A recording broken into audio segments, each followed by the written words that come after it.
Bonjour à tous et bienvenue dans Choc du Monde, le magazine des crises, de la prospective internationale de TVL. C'est une véritable partie de wargame, de jeu de guerre, qui semble se jouer sur le plateau de l'Europe de l'Est.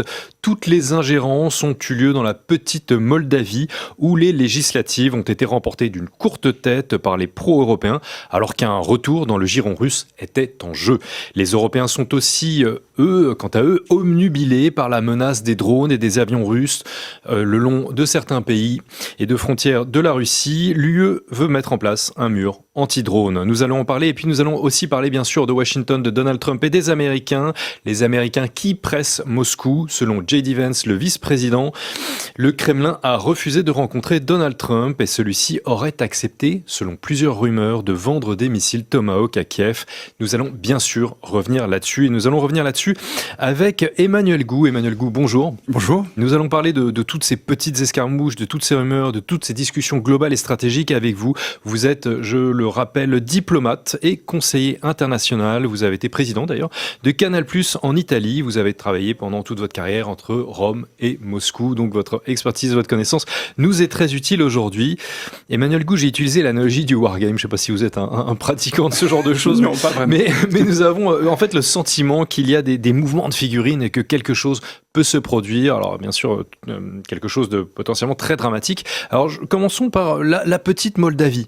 La petite Moldavie où le parti Action et Solidarité, pro-européen, l'a emporté à 50% contre 24% pour le bloc patriotique pro-russe. Mais je disais que la victoire était de courte tête parce qu'il y a eu quand même des nettoyages. Plusieurs partis ont été chassés, supprimés. Les Européens, quant à eux, ont accusé les services russes d'avoir inondé les réseaux sociaux moldaves de fausses nouvelles et les opposants ont accusé, quant à eux, l'Occident d'avoir tout fait pour maintenir Maia Sandu aux manettes. Elle s'appelle Maia Sandu, mais à votre avis, une dirigeante comme elle, aurait-elle pu l'emporter sans l'Union européenne, sans l'aide de l'Occident ? Je crois que la situation en Moldave est extrêmement compliquée. C'est un petit pays que nous connaissons très très mal. Je l'ai visité, quant à moi, en 1991, une autre époque. C'est difficile aujourd'hui ce qu'aurait pu être le résultat sans les ingérences à droite et à gauche. Moi, ce qui me surprend, vous avez parlé de petite Moldavie, et récemment, il y a 3-4 jours, un journaliste du service public sur les réseaux sociaux postait devant la menace russe, devant la propagande russe, devant les ingérences russes, le parti pro-européen dispose de très faibles moyens, de petits moyens. Alors là, je m'interroge parce qu'en moins d'un an, on a tout de même eu la présidente de l'Union européenne, le président français, le président polonais, le chancelier allemand, qui se sont rendus à Chisinau. Alors, où il vexe ces personnes-là, parce qu'il les traite de petits, où il y a un vrai problème de mesure sur la proportion des ingérences. Donc, je ne sais pas s'il y a eu des ingérences russes. J'ai envie de dire de tout temps, dans tous les pays, il y a eu des ingérences. En Amérique latine, il y avait des ingérences américaines dans les années 60, 70, 80. Il y a eu des ingérences américaines au Moyen-Orient. Il y a toujours des intérêts nationaux qui s'invitent dans des élections. Mais il ne faut pas nier qu'on le fait aussi, que l'Europe le fait aussi. Ou plutôt que j'irais l'Union européenne. Parce que moi, je fais une grosse différence entre Union européenne et Europe. Donc oui, en effet, Madame Sandu a choisi le parti de l'Union européenne. D'ailleurs, elle a choisi aussi le dress code, puisqu'elle a pris le même tailleur que von der Leyen. Donc elle s'est alignée aussi d'un point de vue vestimentaire. Alors Maia Sandu, que vous évoquez, rappelons-le, est diplômée de Harvard, ancienne de la Banque mondiale, des Nations Unies. Donc elle est un pur produit évidemment des instances occidentales, quelquefois internationales. Pour elle, c'était clair. C'était l'Union européenne, c'est la prospérité, et les Moldaves devaient refuser, contrairement aux Géorgiens, de redevenir une colonie russe, c'est le terme qu'elle a plusieurs fois évoqué. Est-ce bien là le dilemme qui se pose aux Moldaves, bien sûr, mais à l'ensemble des pays de l'ex-Union soviétique ? C'est comme ça qu'on veut nous poser la question. On est dans un monde de plus en plus manichéen, où il faut être blanc ou noir. On transforme les enjeux internationaux, la géopolitique, en match de foot, en derby. Il n'y a pas de match de foot. On n'est pas, en tout cas en ce qui me concerne, je ne suis pas pro-russe le matin, et puis je peux changer de côté. Non, je crois que le problème moldave, et Mme Sandu a parié sur l'Union européenne D'ailleurs, quelques semaines avant les élections, elle a dû même augmenter les retraites de façon significative sur la base des fonds européens qu'elle avait reçus. Donc c'est vrai qu'elle a fait un pari sur l'enthousiasme que peut susciter auprès des jeunes générations l'Union européenne. Et ça peut se comprendre. C'est vrai qu'en termes d'image, la première perception de l'Union européenne est quand même assez positive. Et c'est vrai que quand on regarde la Russie, on peut se poser des questions. Donc il y a aussi un mouvement naturel.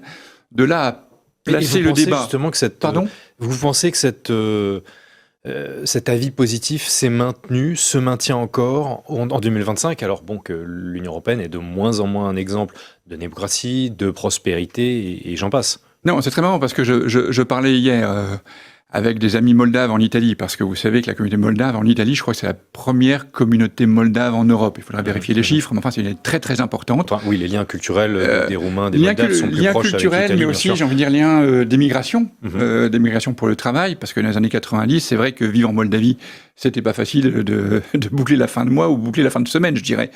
Donc beaucoup ont immigré pour chercher du travail, et beaucoup sont venus justement à cause des liens culturels, la langue, sont venus en Italie.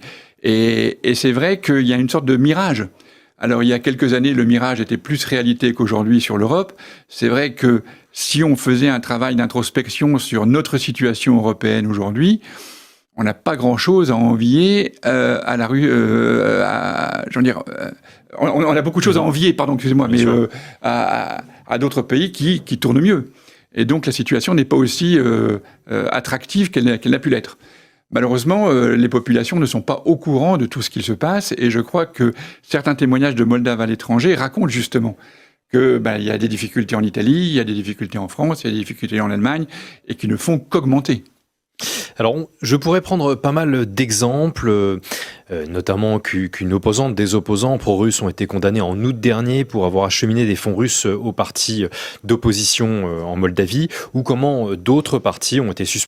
Décision de justice à 3 jours des élections. Je vais évoquer un point beaucoup plus précis, un bras de fer en fait, avec entre la Moldavie et puis la Transnistrie, qui, rappelons-le, est une république pro-russe qui s'est séparée donc de la Moldavie en 91 et qui n'est reconnue internationalement par personne, même par la Russie. Donc la Moldavie considère ce petit territoire que vous pouvez voir à l'image comme le sien, même si de jure elle ne l'est pas.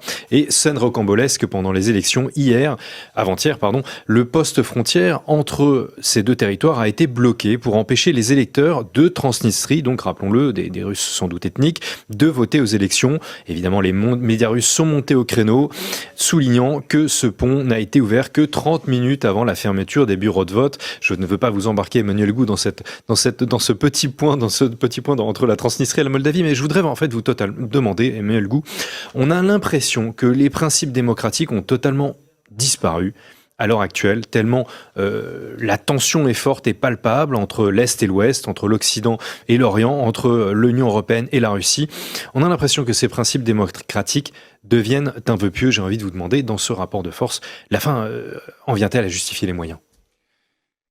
Écoutez, je crois que c'est Hubert Védrine qui, dans un recueil sur de grands diplomates et leurs portraits, arrive à la conclusion que 2 qualités principales de la diplomatie sont la curiosité et l'écoute. C'est 2 choses qui ont totalement disparu. Vous voyez, aujourd'hui, vous m'écoutez très gentiment, et je ne considère pas que ma présence ici est une adhésion à la ligne éditoriale de TVL. J'espère quand même. Je souhaiterais que tous les médias puissent inviter toutes les opinions. Or, aujourd'hui, on sait très bien que le service public n'invite pas des gens qui ont une opinion qui pourrait ressembler à une prise de position pro-russe, avec toute une série d'accusations qui tiennent de la mythomanie et de la diffamation. Mais ça existe et c'est courant. Donc, c'est pour ça que j'ai aussi accepté cette invitation, parce que c'est l'occasion de m'exprimer. Et malheureusement, le monde, et surtout l'Europe, dans laquelle on vit, se cache derrière un vocabulaire démocratie, valeurs, etc. Bon, vous savez, moi j'ai remarqué une chose en Russie, on va dire les milieux bobos de Moscou, pour être clair. Nous n'avons pas toujours conscience ici en Occident. Voilà, la bourgeoisie qui a réussi, qui vit à la campagne, fait des barbecues, enfin voilà, etc. Bon, les chachliks. Et ces gens-là sont traditionnellement, j'ai envie de dire, ils étaient peu fans de Poutine. Ils étaient même tendanciellement dans une opposition au président russe. Et quand vous les interrogez aujourd'hui, 3 ans après le conflit, ils comprennent pas ce qui s'est passé, ils comprennent pas la virulence, la presque méchanceté de l'Europe à l'égard de la population russe. Mmh. Et donc, plusieurs fois, j'ai entendu dire, tu sais, nous, on a un régime dont on peut discuter plein de choses, on n'est pas d'accord, on l'aime pas, etc. Et puis, on a découvert qu'un monde qu'on imaginait, l'Europe, avec des leaders qui parlaient de démocratie, de valeurs, se comportait en totale contradiction avec toute une série de paramètres auxquels nous, on aurait envie de croire.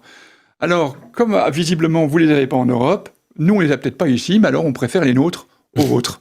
Et c'est un peu comme ça qu'on a réussi à faire changer toutes des strates de la population russe qui n'étaient pas forcément pro-régime.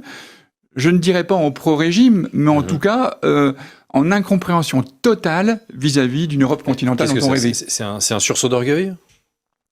D'abord, il y a un sentiment de patriotisme. Il y a un sentiment national, quoi. C'est vrai de se faire cracher à la gueule par le commissaire européen aux affaires étrangères, le précédent, ou par Madame Kallas aujourd'hui, c'est pas très agréable. Donc il y a quand même des limites.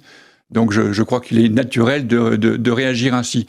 Et les difficultés qu'ils ont aujourd'hui pour obtenir des visas, pour visiter, l'idée même de supprimer les visas pour les touristes russes en Europe, tout ça ne fait que renforcer un sentiment national, voire patriotique. Alors vous évoquez justement ces réactions russes. La question se pose aussi pour un russe très connu, Pavel Dourov, qui a donc créé Telegram. Il a accusé la France, enfin les services de renseignement français, d'ingérence. Je vous propose, Emmanuel Goude, de faire un petit tour de cette actualité pour que tout soit clair. La DGSE accusée d'ingérence en Moldavie par Pavel Dourov. Le fondateur de Telegram a déclaré le 28 septembre que les services français l'avaient contacté à 2 reprises il y a 1 an pour censurer des chaînes Telegram moldaves avant les élections dans le pays.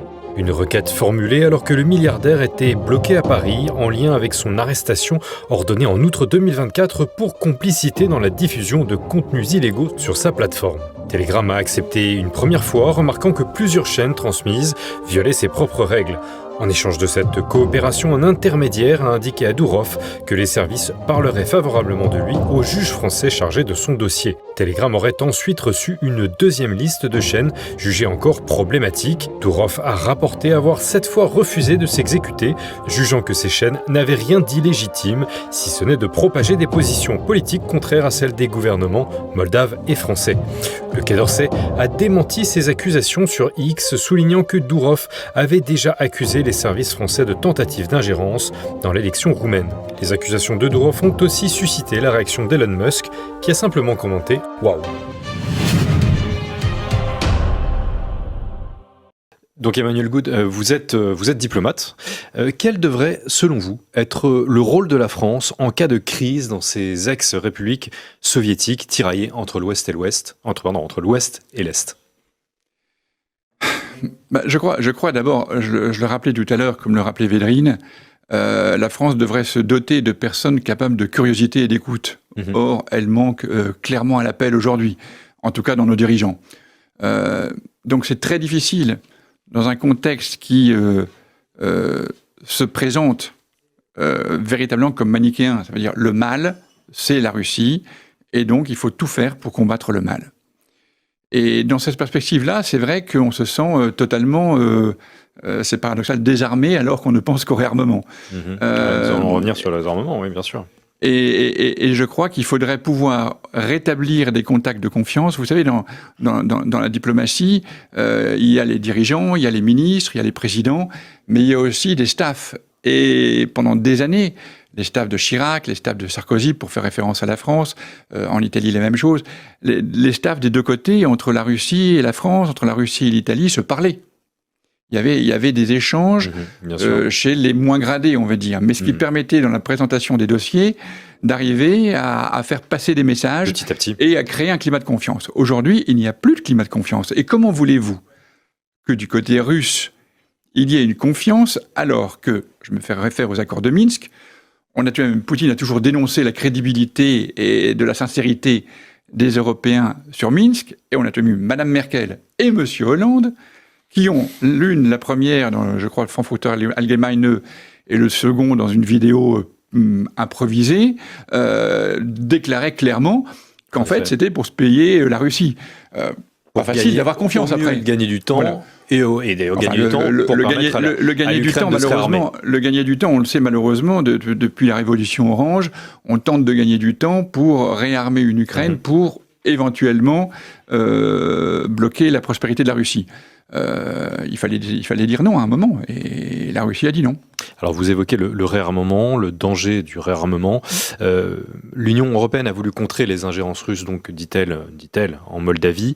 Vendredi dernier, les ministres européens de la Défense se sont réunis 7 fois pour contrer la menace des drones russes, disent-ils, après des accusations de survol de drones en Pologne, en Roumanie, et puis bien sûr d'avions de chasse dans la Baltique aussi. Donc on nous parle maintenant d'un mur anti-drone, donc ce sera un dispositif, encore très imprécis, mais pour protéger 2500 km de frontières entre les pays membres de l'OTAN ou de l'Union européenne et la Russie. Donc l'OTAN, d'ailleurs, participe déjà aux réflexions. L'Ukraine est présente. Et d'ailleurs, Zelensky a envisagé de fournir des appareils et une expertise aux autres pays, puisque bien entendu, depuis 3 ans, l'Ukraine affirme avoir une grande expertise dans les drones, et les drones russes, bien sûr. Faut-il avoir peur de ces drones, de ces avions russes qui survolent, paraît-il, les pays de l'OTAN et de l'Union européenne? Vous avez dit tellement de choses. Par où commencer? Alors, les fameux avions russes en mer Baltique. Alors, la Lituanie a un puits de forage et a considéré que son puits de forage en eau internationale était son territoire. Et donc, autour de cette plateforme, il y avait son espace aérien. C'est tout à fait discutable. Quand une plateforme s'installe en eau internationale, ça a été le cas en Italie dans les années 60 ou 70, dans l'Adriatique, un individu avait créé un État sur une plateforme en eau internationale. Donc une histoire que je vous invite à regarder sur Netflix. Voilà, c'est assez intéressant comme phénomène. Donc j'ai envie de dire que il y a certainement des violations, il y a certainement des drones qui se perdent, des velléités de provoquer l'OTAN. Je crois que la Russie, ou la leadership russe est tout de même extrêmement sage, quoi qu'on en pense. Leur opération militaire spéciale, qui n'est qu'une guerre, est tout de même en soi relativement limitée, en tout cas vis-à-vis des populations civiles, quoi qu'on en dise, on y reviendra. Pour revenir à la question du mur, vous savez, quand on parle de mur à un Français, vous devriez le savoir, on pense à l'île Maginot. Mais cette comparaison pourrait laisser penser que la Russie ait envie d'envahir l'Europe. Or, si vous racontez ça à Moscou, j'ai envie de dire, c'est presque une farce, il faut se le dire. Il faut se le dire. Et j'ai envie de dire, si on était méchant, si on voulait être cruel avec l'armée russe, on dirait, vous avancez de quelques kilomètres par jour en Ukraine, comment pouvez-vous imaginer prendre un territoire aussi important, 450 ou 500 millions d'habitants en Europe, des armées qui sont tout de même bien équipées, etc. Oui, on ne peut pas dire deux choses à la fois. Parce il faut rester un petit peu sérieux, et au contraire de penser tout le temps à parler armement, tenter de réinstaurer le dialogue. Bon, sur l'armement, on parle d'armement européen. M. Draghi a parlé réarmons, mettant des centaines de milliards. Alors pour l'instant, 150. Les 150 milliards sont destinés au moins pour les 2 tiers à de l'armement américain. C'est étonnant qu'on parle de réarmer, parce qu'on a une industrie de la défense très performante en France, en Italie, en Allemagne. Si on considère encore aujourd'hui l'Angleterre liée à l'Europe, plus que jamais dans ce qu'elle crée en Europe, on a tout de même 4 pays qui ont les industries de la défense extrêmement puissantes. Il y en a d'autres dans d'autres pays aussi. Mais elles ne se mettent pas d'accord. Vous assistez aux négociations entre Leonardo et Thales, il y a quelques points d'accord, et puis il y a beaucoup de désaccords sur l'avion, le fameux avion européen par exemple, les chars d'assaut, les sous-marins. Donc il y a tellement de points de chauffe dans nos industries de la défense européenne qu'à en tirer le bénéfice sont les Américains. Je crois qu'on y reviendra après. Aujourd'hui, les vainqueurs sur tous les fronts sont les Américains. Les Américains sont Donald Trump, en l'occurrence. 150 milliards, j'ai lâché pendant votre développement, bien sûr, le fait que le Conseil de l'Europe s'était accordé au printemps dernier pour investir ceci. Les 3 quarts, les 2 tiers seront destinés à acheter du matériel américain. Trump vendra des armes, bien sûr, mais d'autres, évidemment, sont attirés en fait par le magot. D'ailleurs, un chroniqueur suisse avait évoqué sur LCI, c'est suffisamment rare pour être souligné sur cette chaîne, il s'appelle Richard Verly. Il a souligné le 27 septembre qu'il fallait convaincre l'opinion d'investir dans la défense et donc qu'il fallait exacerber la menace des drones russes. On a l'impression qu'il y a un complexe militaro-industriel européen qui est attiré par un nouveau magot, en fait. J'ai envie de dire que c'est pas seulement le complexe militaro-industriel, c'est qu'on a couru derrière ce conflit, on l'a renforcé pour pallier aux crises qu'on avait dans nos pays. Et aux crises économiques, mais aussi aux crises personnelles. Puisqu'on a tout de même des leaderships qui étaient dans certains pays remis en discussion dans la population. La popularité de Macron, du président Macron, est ce qu'elle est aujourd'hui. Et donc s'improviser en chef de guerre, enfin c'est vrai qu'il a une tradition de chef de guerre, puisqu'il a fait la guerre aux incendies de forêt, la guerre au Covid, la guerre aux gilets jaunes, enfin c'est un monsieur qui adore faire la guerre. Donc là malheureusement il fait une guerre qui peut avoir des conséquences extrêmement fâcheuses. Moi j'ai 4 enfants, je n'ai aucune envie de rentrer dans cette logique, que les choses soient claires. Et j'ai 2 petits-enfants, une petite fille à Moscou, un petit-fils à Kiev, donc raison de plus. Et vous ne voulez clairement pas une escalade. Ça c'est clair. Donc vous plaidez en fait pour l'indulgence en fait avec la Russie d'une certaine manière. C'est pas une question d'indulgence, c'est que il faut, comme dans toutes les choses, chacun a son narratif. Alors si on n'a pas le temps de développer le narratif que je vois de ce qui s'est passé au cours des 35 dernières années ou plus, parce que on oublie que quand l'Union soviétique s'écroule en 91, la Russie de 91 à 2000 vit son Far East. On se balade avec ses Colt, grosso modo. Et en 2000 commence la remise en ordre du pays, commence la remise en ordre de la Russie. Donc la Russie aujourd'hui, à part son passif des 10 dernières années du siècle dernier, à part son passif des années bolcheviques, et n'a que 25 ans. Donc on ne peut pas prétendre d'un pays qui a 25 ans d'histoire politique qui nous ressemble plus, je ne parle pas de démocratie, mais qui nous ressemble plus, d'avoir toutes les vertus que les États-Unis, au bout de 200 ans de constitution, n'avaient pas atteintes. On pendait encore des gens de couleur aux États-Unis au début des années 60. Donc il y a un moment où il faut tenter de reprendre les contextes historiques et à partir de cela se dire où arrive-t-on. Et aujourd'hui, quand Trump rencontre Poutine au mois d'août, moi je crois sincèrement qu'ils avaient la solution sur la table. La solution sur la table, c'était les oblasts, donc les régions que les Russes ont annexées restent aux Russes. L'Ukraine est mise sous protection, pas réelle physique, mais en tout cas de déclenchement. Les oblasts, donc les régions que les Russes ont annexées restent aux Russes. L'Ukraine est mise sous protection, pas réelle physique, mais en tout cas de déclenchement de sécurité par l'Europe, par les États-Unis, par toute une série de mécanismes, etc. Et la Russie a ses garanties de sécurité aussi par la non-adhésion de l'Ukraine à l'OTAN. Poutine avait ouvert sur l'adhésion de l'Ukraine à l'Union européenne. J'ai envie de dire qu'il nous fait un sacré cadeau empoisonné, que les choses soient claires. Ce sont nos agriculteurs et beaucoup qui vont payer le prix. Et nous parlions de l'industrie de la défense. Imaginons demain la paix. Demain, nous avons la paix. Quelle va être l'industrie de la défense la plus performante à l'ouest de la frontière russe? C'est sûr qu'avec ça va être les Ukrainiens. Avec un salaire en plus parce minimum, ils auront un know-how indéniable.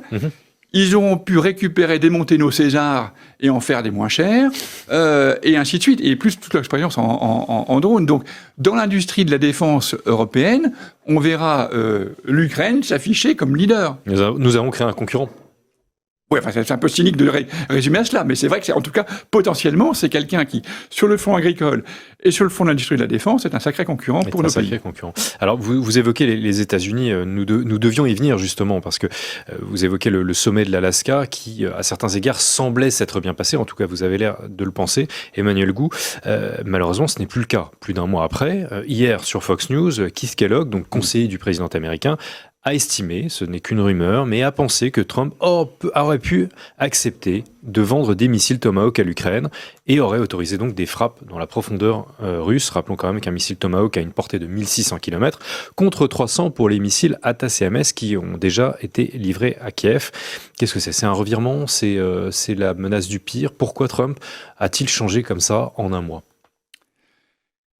Alors, je peux m'affirmer spécialiste de la Russie et de certains pays européens et du Moyen-Orient. En revanche, sur les États-Unis, je n'affiche pas cette préparation. En revanche, on a tout de même l'impression qu'auprès du président Trump, il y a toute une série de courants qui s'expriment.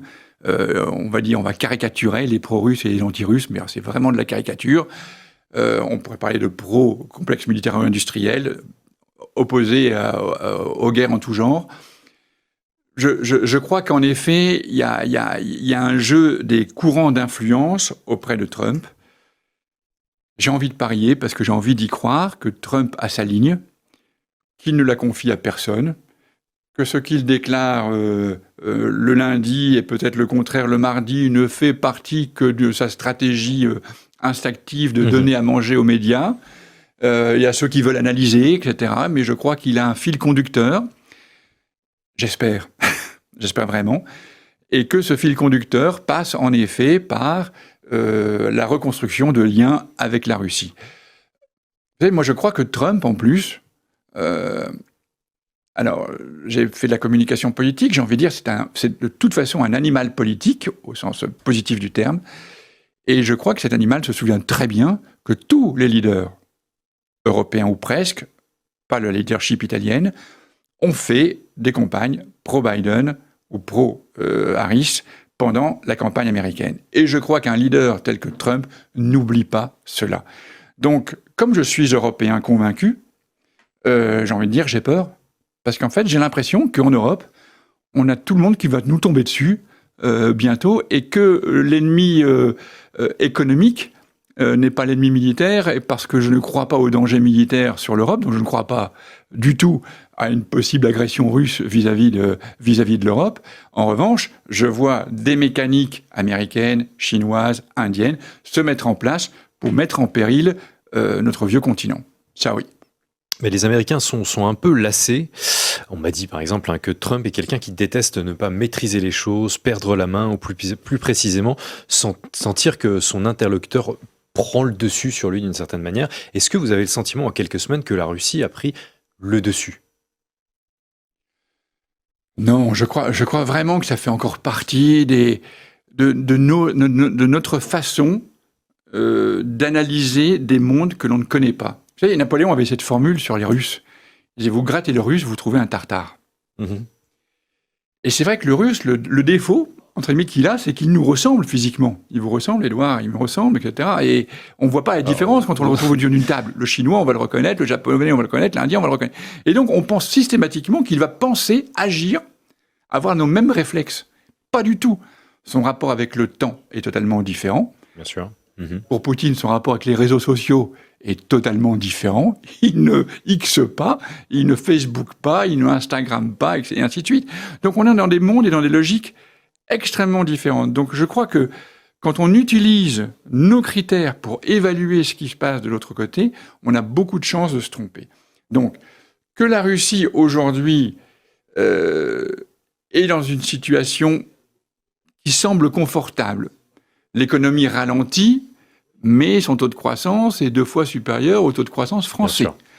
Sa dette augmente, mais elle est 6 fois inférieure à la dette française. Donc, il faut... Par rapport à cela, c'est vrai qu'il peut se sentir plus à l'aise. En même temps, lui aussi, il doit savoir que ça ne peut pas durer ad vitam aeternam et qu'il faut trouver une solution et que lui doit rendre des comptes à sa population et doit rendre des comptes aussi à ceux qui sont bien pires que Poutine. Parce que n'oublions pas, Poutine, aujourd'hui, on peut le connaître, on peut tenter de le décrypter.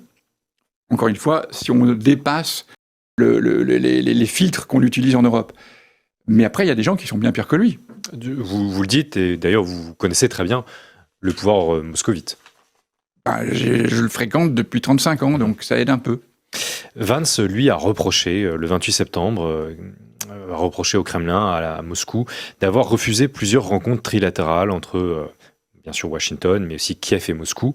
En effet, Moscou, le Kremlin refuse de rencontrer Zelensky. Est-ce une erreur ? D'abord, il n'y a pas eu un refus total, puisqu'ils l'ont invité à Moscou. Alors, je comprends très bien que M. Zelensky ait dit non. C'est du domaine du compréhensible. Mais il y a eu en tout cas la proposition qui a été faite. Après, vous savez, encore une fois, les Russes, ils ne se déplacent pas pour rien. Ils ne sont pas dans la communication. Et c'est ça aussi un de leurs défauts. Mais il faut savoir que c'est leur défaut. C'est-à-dire que Poutine n'intervient pas pour avoir une photo. Poutine ne dit pas quelque chose pour qu'on le reprenne. Et les Russes, c'est pareil. Et donc, ce sont des gens qui disent, si on se voit, il faut qu'il y ait quelque chose qui puisse servir à faire avancer le dossier. Quand Poutine et Trump se rencontrent en Alaska, ils discutent sûrement, je n'y étais pas, mais ils discutent sûrement de beaucoup de questions qui leur permettent de dire « ça va nous permettre de faire avancer ». Sur cette base-là, Trump revient aux États-Unis, en discute avec les Européens, avec Zelensky, et on voit que tout se recoince de nouveau. Probablement, ma supposition, les Européens sont restés férocement contraires à tout accord qui puisse apparaître comme une faillite vis-à-vis de Poutine. Il y a un moment, il faut arrêter de raisonner quand il y a des gens qui meurent tous les jours en termes d'ego. C'est essentiel. Hein. Arrêtez de raisonner en termes d'ego quand les gens meurent, eh bien ce sera le mot de la fin. Emmanuel Good, merci beaucoup d'avoir répondu présent à l'appel de Choc.